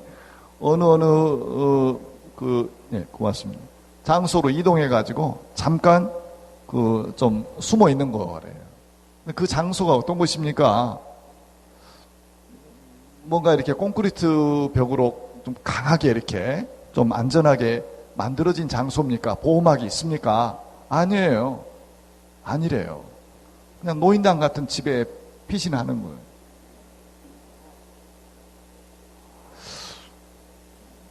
이제 이렇게 알고 그야말로 크게 문제 삼지 않았던 지역 주민들이 이번에 수명 연장을 한다는 이런 계획을 가지고 지역 주민들 의견 수렴해 가는 데 있어서 절차상 아주 강압적으로 일방적으로 해 나가는 것을 통해서 사실 지역민들이 많이 알아버렸어요. 뭘? 제대로 안 하고 있다고 알아버렸습니다. 그리고 정말로 문제가 있다는 것에 대해서 많은 지역 주민들이 인식을 해버렸습니다. 예. 그러면서 계속 공청회를 딜레이를 시키는 겁니다. 1차 공청회를 저희가 저지를 했습니다. 가서 데모도 하고 막 이렇게 충돌이 일어날 뻔도 했습니다. PKS를 들고 가가지고 이렇게 뭐 가서 시위도 했어요. 그리고 많은 이제 지역 방송들 오락해 가지고 요즘에는 그냥 이렇게 언론을 가지고 싸움을 하기 때문에 그걸 다 우리 코치를 해주셔서 우리 그냥 잘 따라가기만 했습니다. 어쨌든 그렇게 하면서 방금 말씀하신 영광구는 뭐 당연히 그렇고 전라북도의 부안, 고창, 그 다음에 남도의 무안, 한평, 장성 이 6개 지자체 지역 주민들이 이런 일들을 공유하게 됐습니다. 그래서 지자체, 군 자체에서 이제 대응을 하고 지역민들 시민사회단체에서 또 만나서 대응을 하고 그리고 이제 교회가 여기에 관심을 가져주고 그래서 이제 이걸 처음에는 아무도 몰랐는데 많은 사람들이 알게 되고 대응을 하면서 이게 공론화되게 됐습니다. 이렇게 하다 보니까 어떻게 해요? 뜬금없이 조그만한 소형 원자료 SMR 소형 원자료는 안전하다. 또 원자력 수출 원자력 발전소 수출 지금 체코슬로바키아에다가 가서 수주를 따내왔다. 자랑 홍보를 하고 있는 겁니다. 작년까지는 이런 홍보 없었어요. 그런데 갑자기 이런 여기저기 유튜브 언론에다 도배를 하고 있습니다. 왜요? 뭔가 밀리는 게 있는가 보죠. 네. 지금 이렇게 가고 있습니다. 그 다음에 이제 이어서 제가 감정 조절을 좀 하고요. 네, 말씀을 또 이어가도록 하겠습니다. 한수원의 이 공적인 기업이죠. 한전이 이제 모 회사고 그 정도는 여러분 수련님들이 아실 텐데 여기에 정말 공부 잘 해가지고 좋은 직장에 취업한 직원들이 많습니다. 아주 머리 영리하고 공기업이니까 어떤 자긍심도 있겠죠. 근데 국가의 에너지 산업에서 이제 원자력이 이제 시작을 안 했다면 좋았을 텐데 이미 지어졌고 또 여기저기서 이제 가동이 되고 있기 때문에 막을 수는 없는 것입니다. 거기서 일하고 또 먹고 사는 직원들과 그 가족들도 우리 국민들이고 시민들 아닙니까? 근데 다만 우리가 계속 이제 문제 제기를 하는 이유는 안전을 생각해 달라 하는 거예요. 예. 그 한수원을 대상으로 우리가 싸우는 이유는요, 한수원을 없애자는 것이 아닙니다. 안전을 도모해야 당신들의 직원들도 살 수 있지 않겠느냐 하는 것입니다. 이 생명과 안전권에 대해서 누구도 예외가 될 수 없거든요. 우리 수님들 잘 아시는 것처럼 교황님 회칙 참미받으소서에서도 가장 강조를 많이 하고 있는 게 사람 인권 아닙니까? 특별히 가난한 사람들에 대한 삶에 대해서 더 많은 보살핌이 필요하다고 수차례 강조를 하고 계시더라고요. 만일에 사고가 났을 때 아마 한수원 직원들 중에 고위급들은 빨리 감지하고 가장 먼저 도망갈 수 있겠죠. 그런 상상을 해봅니다. 또 여유가 있는 사람들은 비행기 타고 이 나라를 떠날 수도 있겠죠. 그럼 이런 사고에 가장 노출되고 그 피해를 가장 크게 입고 회복이 가장 어려운 사람들은 누굴까요? 가난한 사람들이라는 것입니다. 그래서 교회가 이것에 대해서 정말 관심을 더 기울여야 되는 이유가 저는 여기 있다고 봅니다. 예. 우선 물론 지역민 안에서는요, 지역민들 간에 찬반 갈등이 있습니다. 여기에는 아마 수녀님들도 이제 뭐 아시는 분들은 공감하시겠습니다만, 이 사업을 추진하려고 하는 이 사업체에서는 지역 주민들을 이렇게 이제 설득을 해야 될 거 아닙니까? 그래서 그냥 설득이 안 되니까 관광차 대절해가지고 여행도 시켜주고 맛있는 것도 먹여주고 또 용돈도 조금씩 주고 하니까 이거 좋다 하더라. 이거 유치하도록 하자. 이런 일들이 원자력 산업뿐만 아닙니다. 여러 군데에서 많이 벌어지고 있거든요. 그러다 보니까는 거기에 훅 말려 들어가가지고 아무런 윤리적인 가치 판단 없이 그냥 찬성해 버리는 사람들도 꽤 있습니다. 근데 그런 사람들하고 이거 아닌 것 같아. 이렇게 해서는 안 돼. 특별히 우리 후손들, 미래 세대가 여기 살아야 되는데 이런 위험 속에 살 수 없잖아 하고 반대하는 사람도 있을 거 아닙니까? 근데 그 지역 주민들 안에 민민 갈등이 조장이 되는 거예요. 이것이 뭐가 옳고 그름이 문제가 아니거든요, 사실은. 이 굉장히 중요한 문제를 가지고 우린 고민이 좀 필요하다고 봅니다. 예, 그 위에도 이제 이 원자력 에너지 산업이 가지고 있는 문제 중에 하나가, 여러분 일본의 해양 바다에다가 뭘 버린다고 들어보셨죠? 방사능 물질, 폐수를 바다로 보내고 있습니다. 그럼 이 원자력 발전소는 핵을 분열을 시켜서 에너지를 만들어서 전기를 보내고, 그것을 이제 만들어낸 원자력 핵 폐기물이 나오지 않습니까? 이 폐기물을 어떻게 처리를 할 것인가 하는 거예요. 그러니까 이제 이걸 가지고 폐기물 처리장을 만들어야 되는데 가장 이제 적당한 데를 찾다 보니까 어디에, 수도권은 절대 아닙니다. 수도권에다가 이 폐기물 원자력 발전소 지은다는 계획, 이거는 아마 상상도 못할 것 같습니다. 가장 만만한 데는 어딜까요? 농어촌입니다. 방금 말씀하신 대로 40년 전에 20대인데 지금 내일 모레 칠순이세요. 근데 여전히 반핵을 하고 계세요.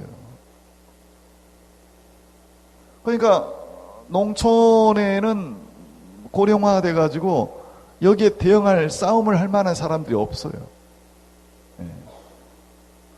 이렇게 여러 군데를 돌아다니면서 뭐 보니까 제가 거의 막내 수준이더라고요. 막내. 예. 과거에 이 그 지역에서 가장 좀 이렇게 좀 힘차게 대응했던 농민회가 있는데요. 농민회도 많이 약해져 버렸습니다. 예. 이러다 보니까 우리 지역 내에서 지역의 힘으로 뭔가를 이렇게 문제를 풀어갈 수 있으면 좋을 텐데 그렇게 하지 못하니까 육개군을 연결을 시켰습니다. 우리 함께 합시다. 가서 군청을 찾아가고 활동할 만한 사람들, 단체 대표들을 찾아내서 계속 알리고 또 함께 뭔가를 이렇게 해나갈 수 있는 것을 도모하고 지금 그렇게 하고 있습니다. 그런 중에 우리 까리타르스 수녀님, 나타나엘 수녀님을 만났습니다. 네. 그래서 오늘 이 자리에 이렇게 오게 됐습니다. 조금 더 진보적인 정권에서는 다른 방법이 있었다고 말씀을 하셨는데, 한수원이 그러니까 어떤 정권에 따라서 지역 주민들한테 민주적으로 어떤 일들을 같이 풀어갈 수도 있을 수 있다는 것이죠. 그런데 정권이 바뀌고 또 이 정권이 친원자 쪽으로, 원자력 쪽으로 힘을 실어주니까 한수원 공기업이 태도가 확 바꿔져 오는 거예요. 비민주적으로, 아주 강압적으로. 저는 시골에서 한 3년 이렇게 살고 있으면서요, 우리나라 민주화는 수도권만 민주화가 된 것 같더라고요. 수도권에만, 서울에만 민주화가 되는 것 같아요. 우리 왜 소통하고 뭐 경청하고 존중하고 이런 말 많이 쓰지 않습니까? 수도권에서만 그런 게 되는 것 같아요. 지방으로 오니까요, 상상할 수 없습니다. 한 가지 예를 들어드리면은, 한평군 장성군에 안전관리과가 있습니다. 안전관리과. 그렇죠? 안전관리과의 그 실무자 과장이 한수원에게 이러이러한 이유 때문에 공청회나 이런 것들을 다시 준비해 주시기 바랍니다. 공적인 문서를 보냈습니다. 그런데 그 문서에 이제 화답이 와야 될 거 아닙니까? 근데 그 문서를 무시하는 거예요. 공적인 문서를 무시하고 협의된 걸로 하고 다른 부서에다가 다른 공문을 보내는 것입니다. 그래서 이거를 이 담당 과장은 저희한테 뭐라고 이야기했냐면 이건 공문서 위조입니다라고 이야기를 했습니다. 공적인 기관이 공적인 문서를 가지고 공적인 일을 소통해야 되는데 이거를 무시하는 거예요. 협의돼야 된다는 표현을 협의되지 않았는데 협의됐다고 다른 부서에다가 이제 장소 제공을 하라 하고 공문을 또 보내는 것입니다. 이런 것들을 이제 발견해내고 또 이것을 이제 우리들한테 알려줬기 때문에 지역민들한테 또 이런 사실들을 알리게 됐습니다. 그러다 보니까 자꾸 한수원이 이제 본인들이 계획하고 있는 계획들이 차질이 생길 거 아니에요. 그래서 제가 그런 이야기를 했습니다. 도대체 손해를 누가 볼 것인가 계속 지켜보자. 손해를 누가 볼까요? 내년에 수명 연장을 하지 못하게 되면 하루하루 한수원은 굉장히 큰 적자를 아마 적자에 직면할 것 같아요. 손해를 보는 거죠. 근데 정직하게 가면 손해 볼 일이 아니거든요. 근데 정직하게 하지 않으니까 손해 봐야죠. 그렇지 않습니까? 예. 그 다음 질문은 우리 수녀님들 중에 이제 질문을 몇 분이 적어주셨는데요.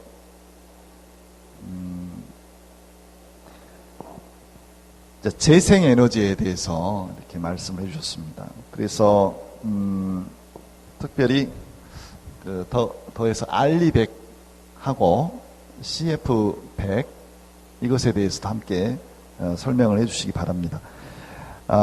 탈원전에 대한 대책으로 재생에너지에 대해서 어떻게 생각하시는지요? 예, 이 질문이 정말 중요한 질문을 해주셨습니다.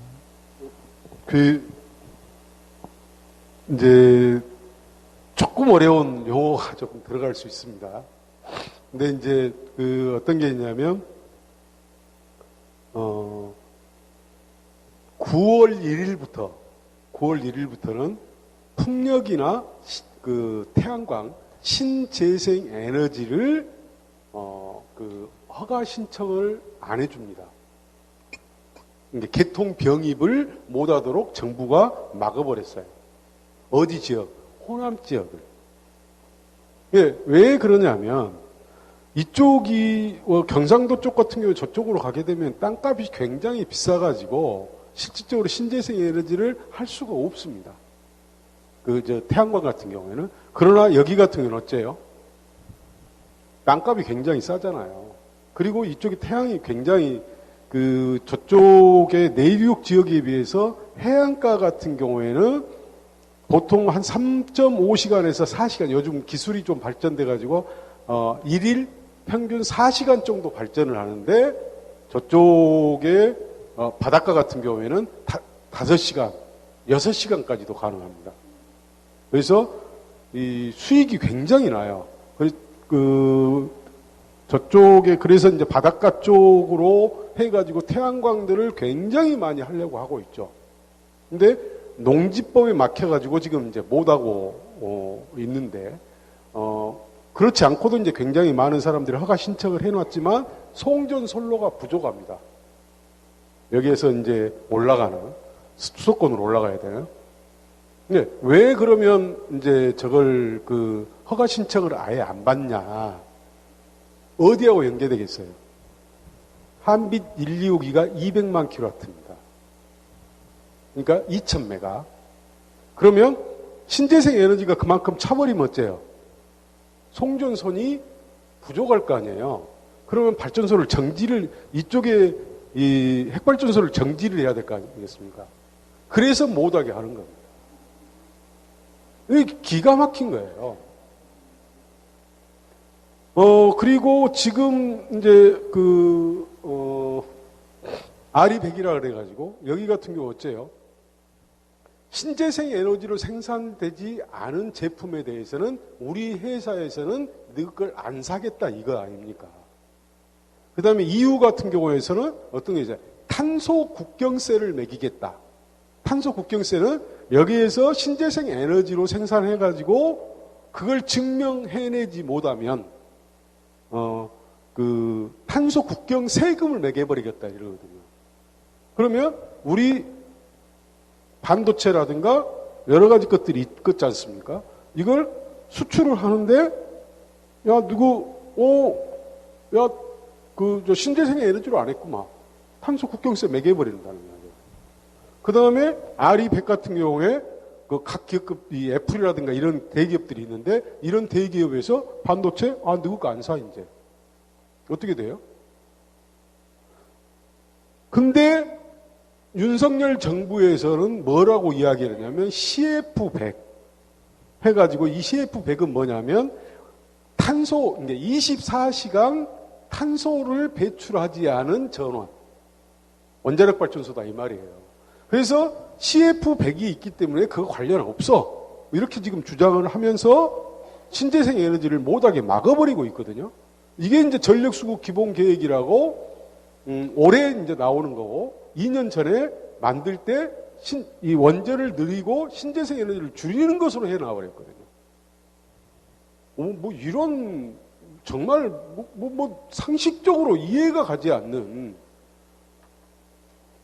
이런 상황이 지금 우리나라 내에서 벌어지고 있는 거죠. 그래서 실적으로 이걸 정말 대응 못 해버리면은 전 세계적으로 우리나라가 기후 악당 국가로 소문나 있잖아요. 기후 악당 국가입니다, 우리나라가. 그래서 굉장히 지금 세계적으로도 우리나라를 굉장히 주시하고 있는데 이런 짓거리까지 하고 있는데 그 나라에서 수입해 가겠냐고요. 그리고 바로 세금 매겨버리죠. 그리고 국제사회는 내곡합니다. 그냥 우리들끼리야 인정에 있고 어쩌고저쩌고 하지만 국가 대 국가, 그 다음에 회사 대 회사, 이런 데 같은 경우는 가차없는 거죠. 자기들 법 만들어서 그게 언제부터 되냐면 2026년입니다. 지금 몇 년 남지도 않았어요.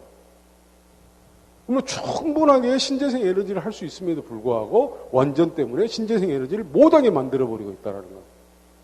그런 부분들이 좀 있습니다. 혹시 이제 신재생 에너지 RE100, 100% 신재생 에너지 CF100, 무탄소 100% 이렇게 설명을 이렇게 해주셨는데요. 이제 원전이 가지고 있는 또 원자력 에너지 산업이 가지고 있는 한계나 위험성에 대해서 어느 정도 우리가 공감을 하고, 그러면 이제 선진 에너지 산업 국가 중에 이 원전을 좀 떠나서 새로운 신재생 에너지의 어떤 그 산업을 모델로 삼을 수 있는 나라가 있는지, 또 그런 나라는 어떻게 그런 신재생 에너지 산업을 시민들의 이익을 창출해 나가는 방법으로 어떻게 다양하게 좀 이렇게 펼쳐가고 있는지 소개해 주십시오. 지금 우리나라하고 이게 좀 더 이야기를 하면 우리나라 기업들 입장에서는 지금 아주 애매합니다. 우리나라 기업들 입장에서는. 왜? 이제까지 전기를 너무나 싸게 썼잖아요. 심지어는 미국에서 FTA 이런 거 있지 않습니까? 여기에서 뭐라고 이야기를 하냐면, 너희 기업들한테 전기 보조금 주는 거야. 앞으로 전기 보조금 주지 마, 이런단 말이에요. 전기 보조금을. 그러면 어디에서 이런 부분들이 원래는 지금 신재생 에너지 같은 경우에 한 방 170원, 130원 요즘에는 120원까지 내려왔습니다. 태양광 그래도 돈이 되니까 이 정도로 내려왔는데, 그러면 원전 같은 경우에 보면은 이렇게 나오죠. 이렇게 실질적으로 2021년도에 1kW 전기를 정산을 하는데 56원, 52원, 55원, 64.7원. 근데 이걸 지금 올해도 나중에 가가지고는 정산 단가를 할 때는 이렇게 깎아버릴 겁니다. 50원대로. 그러면 실질적으로 한수원이 운영이 지금 불가능할 정도입니다. 한수원 운영이 불가능할 정도예요. 가격을 낮춰버리니까. 예. 그러면 왜 지금 이것과 관련해 가지고 수명 연장을 하려고 하는 거냐라고 하면 이 정산 단가를 워낙이 낮게 주니까 자기들이 이익이 안 되잖아요. 그러면 국가가 지금 뭘로 보조를 하고 있냐? 한수원한테 보조를 하고 있는 돈이 있어요. 어떤 게 있냐면 지금 아까 30기잖아요. 32기. 그러면 지금 저쪽에서 페로를 해야 될 돈이 페로를 해야 될 게 한 10기 정도가 페로를 해야 돼요. 몇 년 내에. 30년 내에 페로를 다 해야 되는데 이 10기를 페로를 안 할 수밖에 없는 아주 복잡한 사정이 있단 말이에요. 왜? 페로를 하고 우리가 전력산업 기반 기금을 통해서 3.6%인가 그 돈을 계속 내거든요. 그러면 그 돈을 어디에서 가져가겠어요? 아니구나. 정산단가 이걸 할 때 돈을, 뭔 돈까지 주냐면 폐로 비용. 한 기당 1조 정도가 들어갑니다. 그 다음에 사용 후 해결료. 그러니까 고준위 핵폐기물 처리 비용을 거기다 주어요. 그러면 이 돈이 어느 정도 되냐면 지금 이 폐로 비용 같은 경우에 한 기당 1조 정도가 들어가거든요. 근데 이 1조 정도 들어가는 돈을 다 써버렸어요.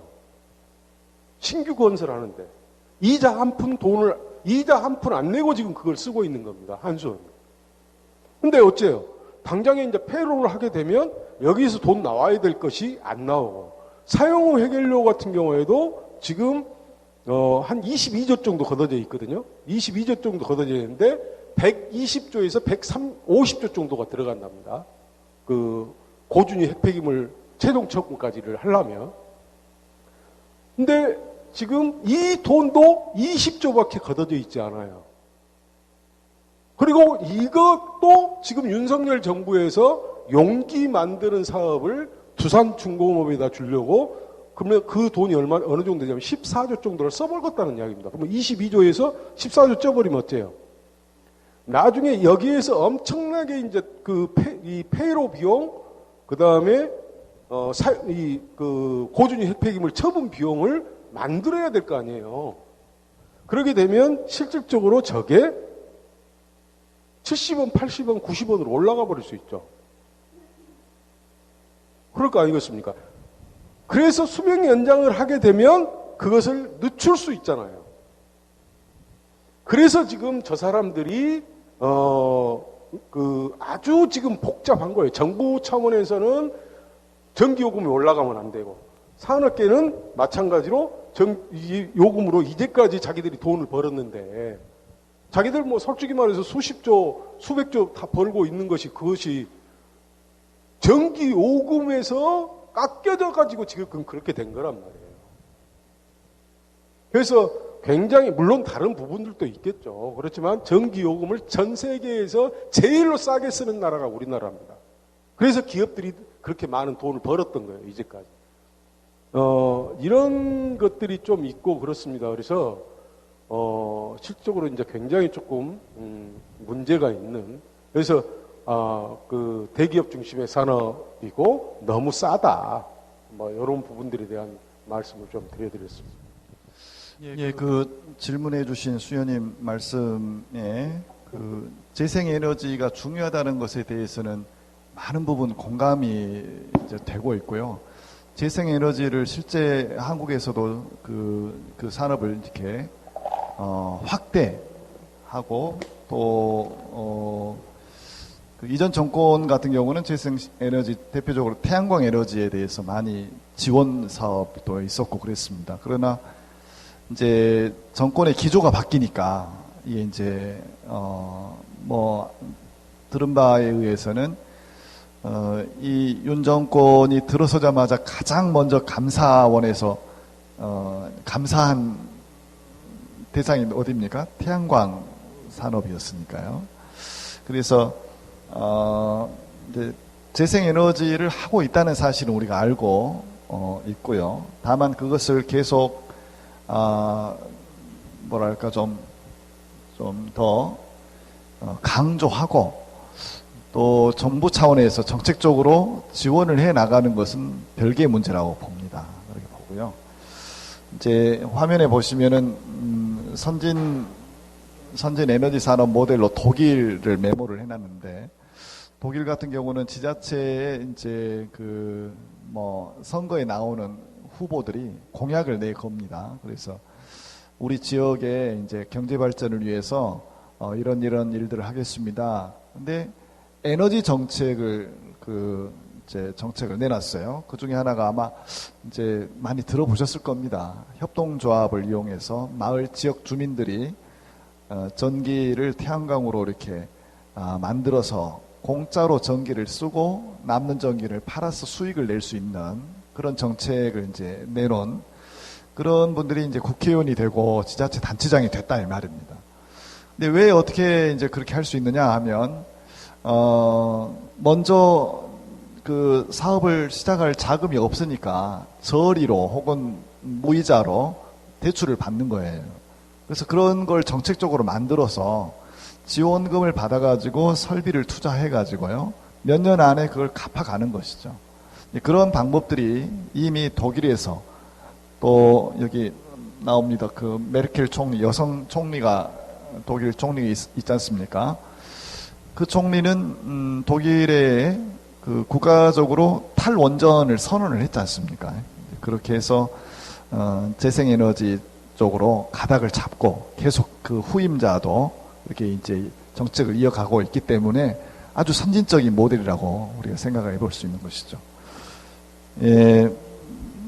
두 질문이 아마 이제 우리 마지막에 저희가 준비한 자료하고도 비슷해서 말씀을 드리도록 하겠습니다. 그럼 대안이 뭔가요? 대안을 찾아봐야 되는데, 우선 이런 자리들처럼 이렇게 시민들이 인식을 좀 더 확대할 수 있고 관심을 유도할 수 있는 이런 토론회나 혹은 설명회 자리들이 좀 많이 필요할 것 같고, 또 유튜브를 통해서 많은 사람들에게 좀 알렸으면 좋겠다는 의견도 있으신데, 아까 뉴탐사라고 하는 이제 언론이 있습니다. 이 사람들은 그 원전의 문제에 대해서 한 주제를 가지고 계속 파고들고 있더라고요. 그래서 뉴탐사를 찍어 보시면은 요즘 우리 한빛 원전 수명 연장에 관한 기사도 다 편집이 지금 되어 있습니다. 그리고 김영희 변호사 이름을 치시고 한빛 원전 혹은 원자력 발전 이런 것을 이렇게 검색을 해보시면은요, 또 동영상이 또 나옵니다. 그 외에도 이제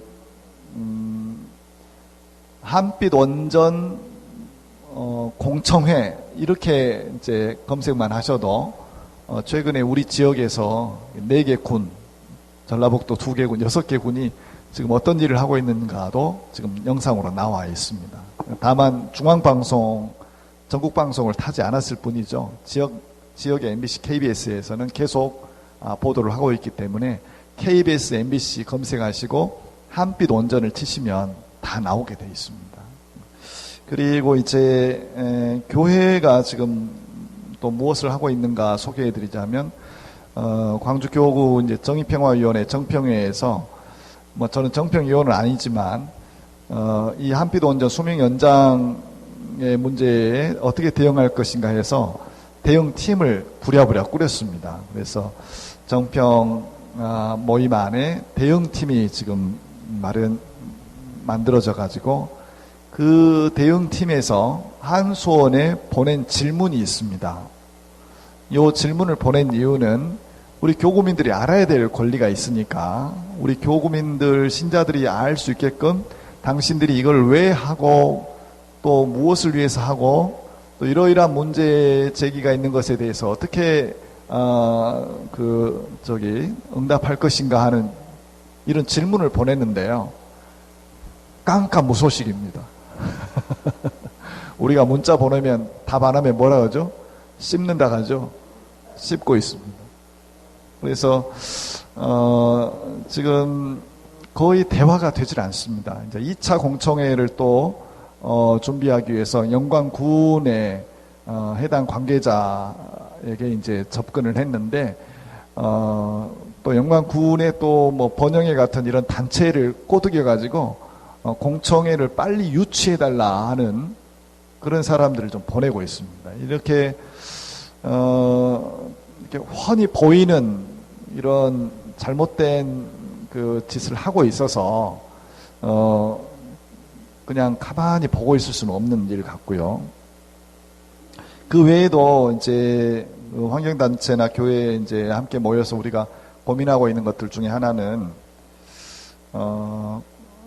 대부분의 이제 우리 호남권의 국회의원들을 좀 우리가 만나서 국회의원들은 법을 만드는 사람들이 있지 않습니까? 그래서 법을 만들어서 수명이 다 된 이 발전소는 절대 가동하지 말자. 법제화하는 것도 큰 숙제라고 봅니다. 그래서 우리 지역의 대부분 야권의 국회의원들이 있기 때문에 이런 국회의원들에게 우리 지역민들의 이야기를 좀 무게 있게 좀 담아야 되겠다 싶습니다. 그렇게 하기 위해서 이 한빛 원전 수명 연장에 대한 문제를 소수의 인원들만, 소수의 사람들만 문제 제기를 하는 것이 아니라 굉장히 많은 사람들이 이것을 문제의식을 느끼고 있다, 공감하고 있다. 요 이야기를 전해줘야 될 것 같아요. 그래서 지금 제가 지난주, 이번 주 빛고를 보니까 마침 황종열 박사님께서 통합 생태 영성에 관한 글을 지금 계속 싣고 계시는데 지난 주일에는 한빛 1호기, 2호기 수명 연장 시도 앞에서라고 하는 연대하는 생태 사도들 제목으로 글을 쓰셨더라고요. 여기에 저희 지역 이야기가 소개되어 있습니다. 또 이번 주에는 보니까 장덕동 본당이 생태 영성을 실현하려고 하는 구체적 노력들 해가지고 또 소개를 해놓으셨더라고요. 그러니까 할 수 있는 모든 방법들을 통해서 일을 좀 찾아야 되지 않을까 싶고 우리 수녀님들께도 정말 만나시는 신자분들 또 유치원이나 어린이 집이나 또 그 부모님들 이분들을 통해서 계속해서 이런 소식들을 좀 공유하고 또 문제의식을 삼아야 되지 않을까 싶습니다. 왜냐하면 교황님의 말씀은 우리가 지금 미래 세대의 빚진 마음으로 살아야 된다는 책임감을 느끼자 이런 말씀을 계속 하고 계시잖아요. 저도 우리 시골 본당 신자분들한테 그럽니다. 저도 내일 모레 이제 환갑인데요. 살 만큼 살았다고 봅니다. 또 우리 할머니들 우리 본당의 어르신들한테도 좋은 시절 사셨습니다. 그런데 우리 이후 세대들 지금 20대, 10대, 30대의 미래 세대들이 살 수 있는 세상에 대해서 한번 생각해 보시자 하는 거죠. 가장 잘 먹혀 들어가더라고요. 손주 이야기를 하니까. 그래서 이 손주들이 살 수 있는 세상, 안전한 세상을 물려주기 위한 우리가 뭔가를 해야 되지 않겠습니까? 했더니 피켓 시위도 같이 하셨어요. 새만금도 같이 가시더라고요. 그 무더운 더위에도. 그래서 할 수 있는 일을 다 하실 수 있을 거라고 봅니다. 우리가 중요한 것이 뭔지를 놓치지만 않으면 이렇게 할 수 있는 것 같습니다. 그 외에 대안도 전국적인 차원에서 이제 우리 대건 안드레 형제님은 자꾸 강조를 하셔요. 구심점을 천주교가 구심점을 잡아줬으면 좋겠습니다. 전국적으로 주교회의도 있고 수도장상연합회도 있고 또 생태위원회도 있고 여러 가지 모임들이 있기 때문에 이것을 조금 더 확대하고 강조해서 전국적인 차원에서 친환경 에너지 산업을 좀 더 확대할 수 있는 방안들 이런 것들을 좀 연구하고 또 대국민 차원에서 이렇게 홍보하고 알리는 역할을 했으면 좋겠다. 이런 것들을 좀 구상하고 있습니다.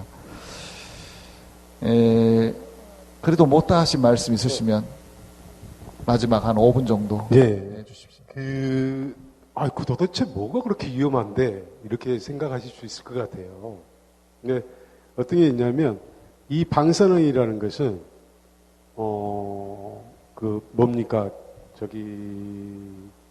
그냥 사람 생물 요 부분에만 영향을 미치는 게 아닙니다.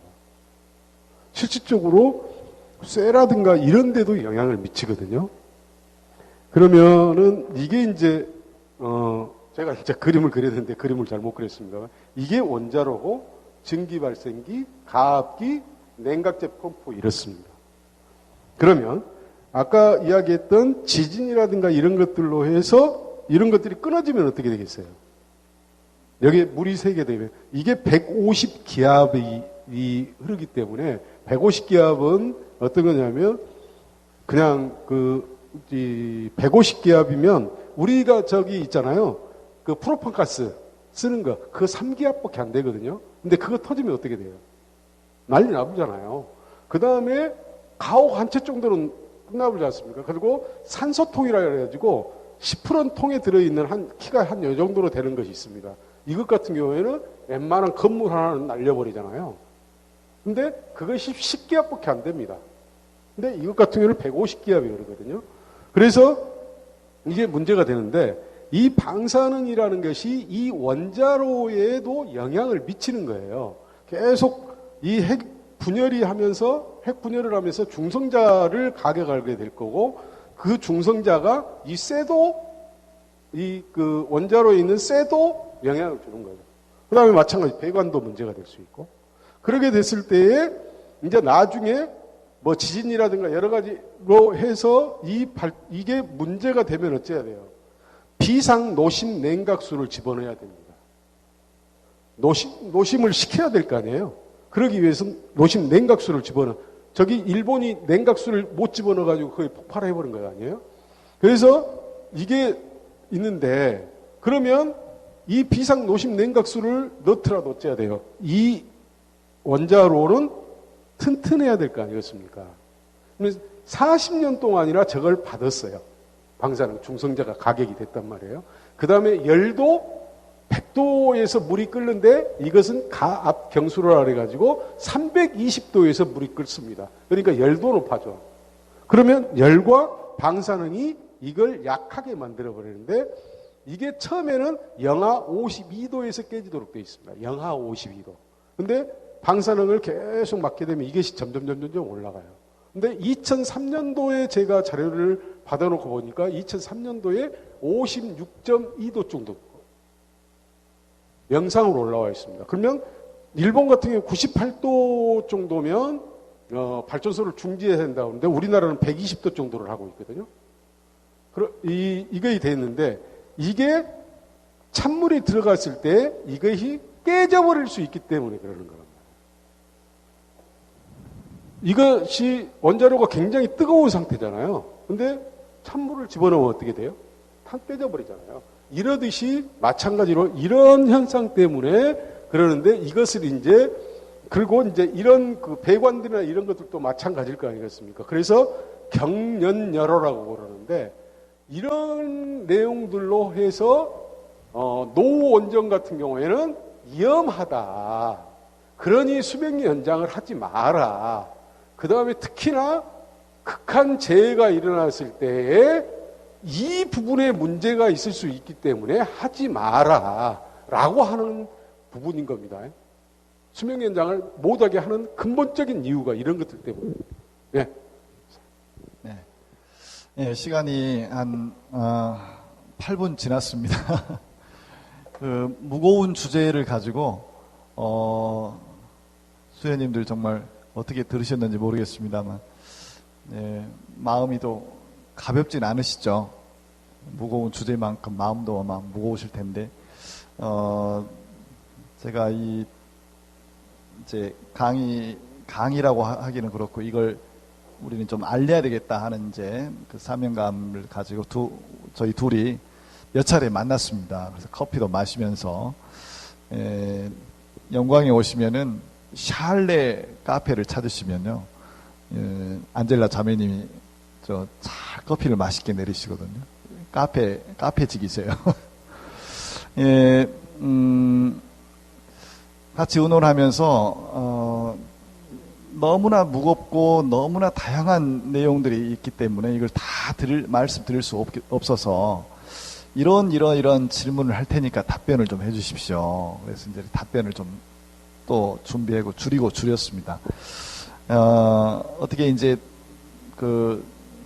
충분하진 않지만 기도해 주시면서 하느님 뜻에 맞게 정말 정부든 공기업이든 지역민이든 간에 지금 기후 위기에 생태 환경, 생태 위기라고 하지 않습니까? 여기에 정말 많은 사람들이 문제 의식을 갖고 굳이 이제 표현하자면 생태 회계, 생태적인 회계를 좀 하해서 더 나은 세상으로 갈 수 있으면 좋겠습니다만 그렇지 않다면 더 나빠지지 않는 지구를 우리 후손들한테 물려줘야 되지 않겠나 이런 생각을 합니다.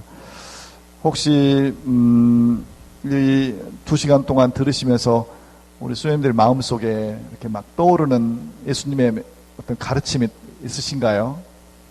저는 그 진복 8단 루카복음 6장 20절 이렇게 떠올라 가지고 자료를 이렇게 좀 준비를 했습니다. 그래서 한 페이지 정도 이렇게 유인물을 만들었는데 우리 수님께 드렸거든요. 남미에서 일어난 어떤 예화를 가지고 왜 하느님 나라가 가난한 이들의 것인가에 대한 묵상을 좀 이렇게 나눠드리려고 준비를 했습니다. 그것을 정확하게 우리가 이해를 못하면 교회가 왜 가난한 이들을 우선적으로 선택해야 된다는 이 교황님의 말씀이 우리 교회에 또 특별히 사제 수도자들께서 왜 그렇게 살아야 되는가, 교회가 이거를 알지 못하면 많이 혼돈스러울 수 있을 것 같아요.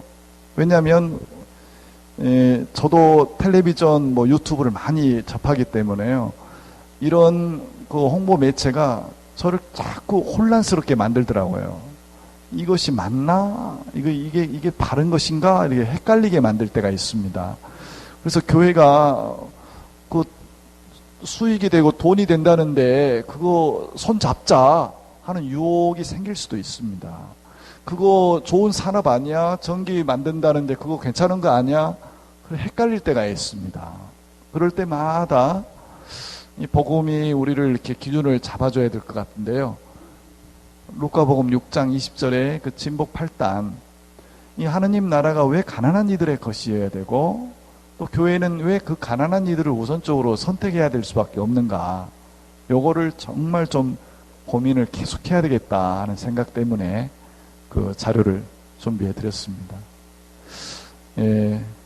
애써주신 우리 김안드레아 대건 안드레 형제님께 박수 보내주십시오. 그 무거운 이야기 들어주시느라고 고생하신 여러분께도 박수 보냅니다.